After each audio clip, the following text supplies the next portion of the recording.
എന്തുകൊണ്ടാണ് സിനിമയിൽ ഭാഗമാകുന്നത്? എനിക്ക് അഭിനയിക്കാൻ ഇഷ്ടമല്ല, അനുഭവിക്കാനാണ് ഇഷ്ടം.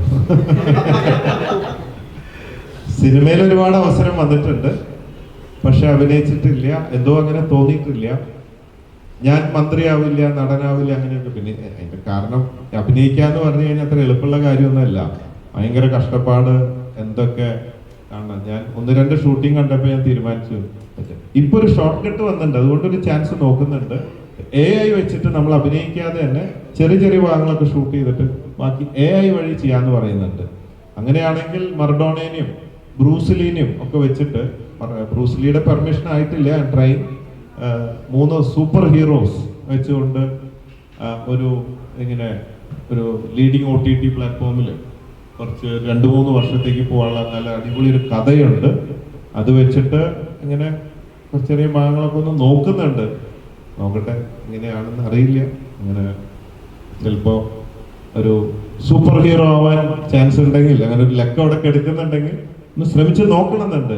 പക്ഷെ അഭിനയിക്കണ്ട, അതുകൊണ്ട് രക്ഷപ്പെട്ടു എന്നതാണ്. ഈ സമാധാനത്തിന് പ്രതീകമായിട്ടാണ് വൈറ്റ് ഡ്രസ്. സമാധാനത്തിന് ആയിട്ടല്ല, ഇത് എൻ്റെ ഗ്രാൻഡ് ഫാദർ യൂസ് ചെയ്തിരുന്നതാണ്. അപ്പൊ അങ്ങനെ ആളോടുള്ള ഇഷ്ടം കൊണ്ട് അത് ഇടാൻ തുടങ്ങി. പിന്നെ ശീലമായതപ്പോൾ ഒട്ടിപ്പിടിച്ചു. മാത്ത് കംഫർട്ടാണ് അല്ല. ഇപ്പൊ ഇടയ്ക്കൊക്കെ പാൻറ്റൊക്കെ ഇങ്ങനെ ഇടുമ്പോ ഒക്കെ കുറച്ച് കഴിയുമ്പോഴേക്കും ടൈറ്റ് ഇതൊക്കെ ഇടുമ്പോൾ ഒരു സഫോക്കേഷൻ, യൂസ്തായന്റെ ഒരു ഇതാണല്ലോ.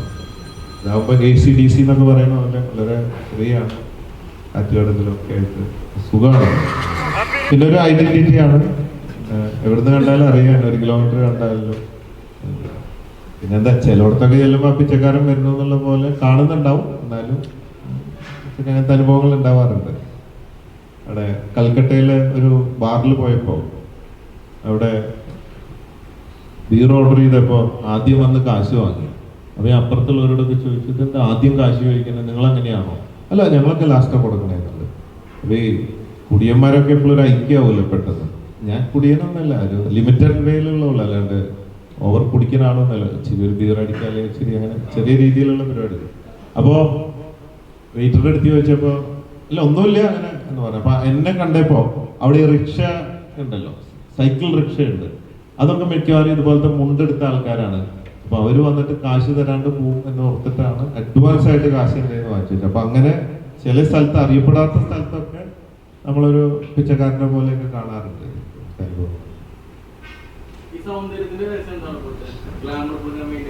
സൗന്ദര്യം തിരിഞ്ഞെടുക്കുമ്പോഴാണോ ഇങ്ങനെ നോക്കുമ്പോഴാണോ? സൗന്ദര്യം ഇത് മനസ്സിന്റെ സൗന്ദര്യമാണ്. ഭയമില്ലാതെ ജീവിക്കുക എന്നതാണ് ഏറ്റവും വലിയ കാര്യം. പിന്നെ പറ്റാവുന്ന നന്മകൾ ചെയ്യുക. പിന്നെ അറിവിലൂടെയാണ്, ഭയമാണ് നമ്മളെ പരാജയത്തിലേക്ക് നയിക്കുന്നത്, ധൈര്യമാണ് വിജയത്തിലേക്ക് നയിക്കുന്നത്. അപ്പോൾ വിജയം ആണ് സന്തോഷത്തിലേക്ക് എത്തുന്നത്. എല്ലാവരും ആഗ്രഹിക്കുന്ന സന്തോഷമാണ്. വിജയം ഉണ്ടാകുമ്പോഴാണ് സന്തോഷം ഉണ്ടാവുന്നത്. വിജയിക്കണമെങ്കിൽ അറിവുണ്ടാവണം. എന്താണ് അറിവ് എന്ന് വെച്ചാൽ പേടിക്കാതെ ജീവിക്കണം. എങ്ങനെ പേടിക്കാതെ ജീവിക്കണം എന്ന് ചോദിച്ചു കഴിഞ്ഞാൽ, we just born to die. നമ്മളൊക്കെ ചാവാൻ വേണ്ടി ജനിച്ച സത്യമാണ്. അത് ഒരു ദിവസം സംഭവിക്കും. എന്നും പേടിച്ച് മരിക്കണ്ട എന്നതാണ്. അപ്പോ നമ്മൾ ഉള്ളതുകൊണ്ട് സംതൃപ്തിയിൽ ധൈര്യമായിട്ട് മുമ്പോട്ട് പോവുക. ചില ദിവസങ്ങൾ മോശമായിരിക്കും, ചില ദിവസങ്ങൾ നല്ലതായിരിക്കും. ആ ഒരു അറിവ്, പ്രകൃതിയെ കുറിച്ചുള്ള അറിവ്, പ്രകൃതി പോലും അപ്പ് ആൻഡ് ഡൗൺ ആണ്, ആക്ഷൻ ആൻഡ് റിയാക്ഷൻ ആണ്. പകലുണ്ടെങ്കിൽ രാത്രിയുണ്ട്, സുനാമി കാലം, ലാൻഡ് സ്ലൈഡിങ് കാലം, അങ്ങനെ പ്രകൃതി തന്നെ മാറിക്കൊണ്ടിരിക്കുകയാണ്. അതുപോലെ മനുഷ്യനായാലും ജനിച്ചാൽ മരിക്കും, സുഖം ഉണ്ടെങ്കിൽ ദുഃഖമുണ്ട്, ഒരു അപ്പ് ഉണ്ടെങ്കിൽ അപ്പ് ആൻഡ് ഡൗൺസ് ആണ്. അത് നമ്മൾ അതിന്റെ ഭാഗമായതുകൊണ്ട് നമ്മൾ എത്ര വലിയ ആളാണെങ്കിലും എത്ര സാധാരണക്കാരനാണെങ്കിലും നമ്മൾ ആഗ്രഹിച്ച എല്ലാ കാര്യങ്ങളും നടക്കില്ല എന്ന തിരിച്ചറിവ്, സുഖമുണ്ടെങ്കിൽ ദുഃഖമുണ്ടാവും എന്ന തിരിച്ചറിവ്. അതുകൊണ്ട് ദുഃഖം വരുമ്പോഴും സന്തോഷത്തോടെ അക്സെപ്റ്റ് ചെയ്യുക, സുഖം വരുമ്പോഴും അക്സെപ്റ്റ് ചെയ്യുക. ഏത് ലെവലിലും അത് അക്സെപ്റ്റ് ചെയ്യാനുള്ള ഒരു ചങ്കുറ്റം, ധൈര്യം ഉണ്ടാവുക, അറിവിലൂടെ നേടുക. ഓവർ ടെൻഷൻ അടിച്ചിട്ട് ഇപ്പൊ പലരും പേടിച്ച് ആത്മഹത്യ ചെയ്യുക, ഭയങ്കര ഭീരുത്വം, പേടി, ടെൻഷൻ, ഓവർ ടെൻഷൻ, എല്ലാ സോക്കേടും വരുത്തി വയ്ക്കുക, ഇതൊക്കെയാണ്. അപ്പൊ ധൈര്യത്തില് സന്തോഷമായിട്ടുള്ളത് കൊണ്ട് മുമ്പോട്ട് പോകാൻ പഠിക്കുക. പിന്നെ ആരോഗ്യം സൂക്ഷിക്കുക, ദിവസേന വ്യായാമം ചെയ്ത് വിയർക്കുക, വെള്ളം കുടിക്കുക, പച്ചവെള്ളമാണ് ഉദ്ദേശിച്ചത്, പിന്നെ ഒരു 8 മണിക്കൂർ ഉറങ്ങുക, നല്ല ധൈര്യത്തിൽ ജീവിക്കുക. ഇത്രയും കാര്യങ്ങളാകുമ്പോൾ നമുക്ക് ഒരു പ്രശ്നമില്ല, നല്ല അടിപൊളിയായിട്ട് മുമ്പോട്ട് പോവാം. ഒരു 10-25 വർഷമായിട്ട് എനിക്ക് യാതൊരു മാറ്റവും ഇല്ല. ഒരു 25 വയസ്സിൽ ചെയ്ത അതേ കാര്യങ്ങളൊക്കെ ഇതേപോലെ ഇപ്പോഴും ചെയ്യുന്നുണ്ട്. വയസ്സങ്ങോട്ട് കൂടുന്നില്ല. അതാണ് വെരി സിമ്പിൾ. സൗന്ദര്യമൊന്നും ഇല്ലെങ്കിലും വലിയ കുഴപ്പമില്ല എന്ന് പറയുന്നുണ്ട്. ബോച്ചയ്ക്ക് എന്താണ് പറയാനുള്ളത്?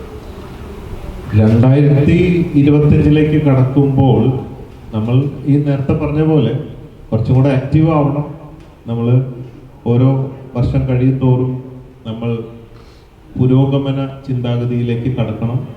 പുതിയ വർഷത്തിൽ പുതിയതായിട്ട് എനിക്ക് എന്ത് ചെയ്യാൻ പറ്റും എന്നോർത്തിട്ട് പഴയതിനെ വിട്ട് പുതിയതിനെ പിടിക്കാന്നല്ല ഉദ്ദേശിച്ചത്. പുതിയ വർഷത്തിലേക്ക് കടക്കുമ്പോൾ പുതിയതായിട്ട് എന്ത് ചെയ്യാം. ഞാനും അങ്ങനെ ചിന്തിക്കുന്ന വ്യക്തിയാണ്, ചിന്തിച്ചുകൊണ്ടിരിക്കുകയാണ് ഈ ദിവസങ്ങളിലൊക്കെ എന്താണ് പുതിയതായിട്ട് ചെയ്യേണ്ടതെന്നുള്ളത്. പുതുമ എല്ലാവരും ആഗ്രഹിക്കുന്നു.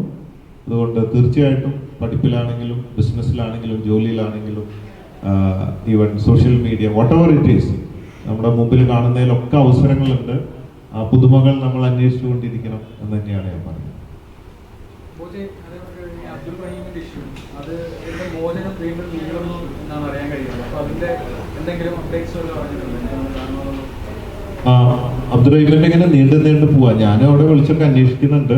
അവര് പറയുന്നത് സൗദി അല്ലേ, അപ്പോൾ പിന്നെ ഒരു മലയാളി എന്നൊക്കെ പറയുമ്പോൾ അവരെ സംബന്ധിച്ച് ഇത്ര വലിയൊരു സംഭവമല്ല, ഒരുപാട് കാര്യങ്ങളുണ്ട്. അപ്പോൾ അവര് ആ ഒരു ലെവലിൽ എടുക്കുള്ളൂ. അങ്ങനെ എന്തായാലും ഞാൻ ചോദിച്ചു, ഇനി തല വെട്ടില്ലല്ലോ എന്ന് ചോദിച്ചു. അതെന്തായാലും ഉണ്ടാവില്ല എന്ന് പറഞ്ഞിട്ടുണ്ട്. ഇച്ചിരി വൈകിയാലും എത്തുന്നുള്ള സമാധാനമുണ്ട്. പിന്നെ പല കഥകൾ അതിനിടയ്ക്ക് അത് കേൾക്കുന്നത് യാഥാർത്ഥ്യങ്ങൾ അറിയാത്തതുകൊണ്ട് ഞാനിവിടെ പറയുന്നില്ല. അതിൽ പല കച്ചവടങ്ങളുണ്ട്, അങ്ങനെയാണ് ഇങ്ങനെയാണ് എന്നൊക്കെ പറഞ്ഞ് പലതും പറയുന്നു. എനിക്കറിയാത്തതുകൊണ്ട് എന്തായാലും ഇവിടെ എത്തും. വലിയൊരു സംഭവം എൻ്റെ ജീവിതത്തിൽ. നാളൊരു ഇന്റർവ്യൂവിൽ ചോദിച്ചു, ബോച്ചയുടെ ഏറ്റവും വലിയ സന്തോഷം സങ്കടം എന്താണ് ജീവിതത്തിൽ? നമ്മൾ ഇപ്പോൾ ചോദിച്ചാൽ ഏറ്റവും വലിയ സന്തോഷം ഒരാളെ മരണത്തിൽ നിന്ന് രക്ഷിക്കാൻ സാധിച്ചു. രക്ഷിക്കാൻ സാധിക്കല്ല, രക്ഷിക്കാൻ വേണ്ടി ഒരു കാരണക്കാരനാവാൻ സാധിച്ചു. അത് വലിയൊരു സന്തോഷമാണ്. കാശുകൊണ്ട് എല്ലാം പറ്റും, പക്ഷെ ചില സമയത്ത് അത് പറ്റില്ല. അത് ഒരു ഭാഗ്യം കിട്ടി അതിന് വേണ്ടി ഇറങ്ങാൻ, അത് വലിയൊരു സന്തോഷം എന്നെ സംബന്ധിച്ചിട്ട്. അതാണ് ഒരു സന്തോഷം.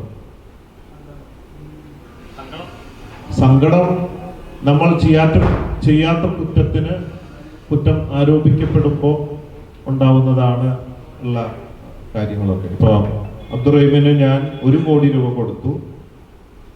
ആദ്യത്തെ ദിവസം ഞാൻ ഈ ഒരു യാചക ബോക്സ് എടുത്തിട്ട് പിരിവിനിറങ്ങി 3-4 മണിക്കൂർ പിരിച്ച് ഒരു 70,000 രൂപ എനിക്ക് കിട്ടി. അപ്പോഴേക്കും ബോച്ചെ ഫാൻസ് എന്ന് പറഞ്ഞ് പല ജില്ലകളിലും പെട്ടിയെടുത്തിട്ട് ആൾക്കാർ ഇറങ്ങാൻ തുടങ്ങി. അന്വേഷിച്ച് പോകുമ്പോൾ കുറേയൊക്കെ ഡ്യൂപ്ലിക്കേറ്റാണ്. അപ്പൊ എനിക്ക് മനസ്സിലായി കളക്ഷൻ തട്ടിപ്പ് നടക്കും, പലരും എൻ്റെ കൺട്രോളിൽ നിൽക്കില്ല. അപ്പം തന്നെ ഞാൻ യാചന നിർത്തി. എന്നിട്ട് പിന്നെ സ്റ്റിക്കിൽ QR കോഡ് വെച്ചിട്ട് ഞങ്ങൾ ഒരുപാട് പേര് പല ജില്ലകളിലും അതിലേക്ക് ഇടാൻ പറഞ്ഞു. അത് അബ്ദുൾ റഹീമിന്റെ സഹായ കമ്മിറ്റി, ആ കമ്മിറ്റിയുടെ അക്കൗണ്ടിലേക്കാണ് എടുത്തത്. പൈസ ഞാൻ കൈകൊണ്ടിട്ട് തൊടണ്ട എന്ന് വിചാരിച്ചു. അപ്പൊ 70,000 രൂപ എൻ്റെ കയ്യിലുണ്ട്. 1 കോടി ഞാൻ കൊടുത്തു, എൻ്റെ അമ്മ 1 കോടി കൊടുത്തു, പിന്നെ അത് പിരിച്ചു. അപ്പോഴേക്കും പറയാണ്, ബോച്ചെ തട്ടിപ്പ് നടത്തി. ബോച്ചെ പിരിച്ചത് എത്ര കോടി? ഇത് 4 മണിക്കൂറെ പിരിച്ചിട്ടുള്ളൂ. എത്ര കോടി പിരിച്ചു, എത്ര കോടി കൊടുത്തു, എത്ര കോടി തട്ടിച്ചു?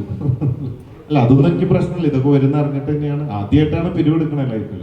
മറ്റേത് ഞാൻ എൻ്റെ ലാഭത്തിൽ നിന്നേ കൊടുക്കുള്ളൂ. അങ്ങനെയാണ്. അപ്പോ ഇങ്ങനെ ഉള്ള എൻ്റെ ജീവിതത്തിൽ ഒരു കളവോ തട്ടിപ്പോ വെട്ടിപ്പോ ഞാൻ നടത്തിയിട്ടില്ല. ബാക്കി ചില്ലറ ശീലങ്ങളൊക്കെ ഉണ്ട് എൻ്റെ പേഴ്സണൽ കാര്യം. പക്ഷേ സാമ്പത്തിക മേഖലയിൽ ഇന്ന് വരെ ഒരാളെ പറ്റിച്ചു എന്ന് ഒരാൾ പറയില്ല. അതെൻ്റെ ഫാദർ, ഞാൻ ആ ഒരു ക്വാളിറ്റി ഞാൻ കീപ്പ് ചെയ്യുന്നുണ്ട്. അപ്പോൾ അങ്ങനെയുള്ള സമയത്തും ഇതുപോലെയൊക്കെ ആരോപിക്കുമ്പോൾ മനസ്സിലുണ്ടാവുന്ന ഒരു വിഷമം അല്ലേ, അങ്ങനെയൊക്കെയുള്ള വിഷമങ്ങൾ അവരാണ്.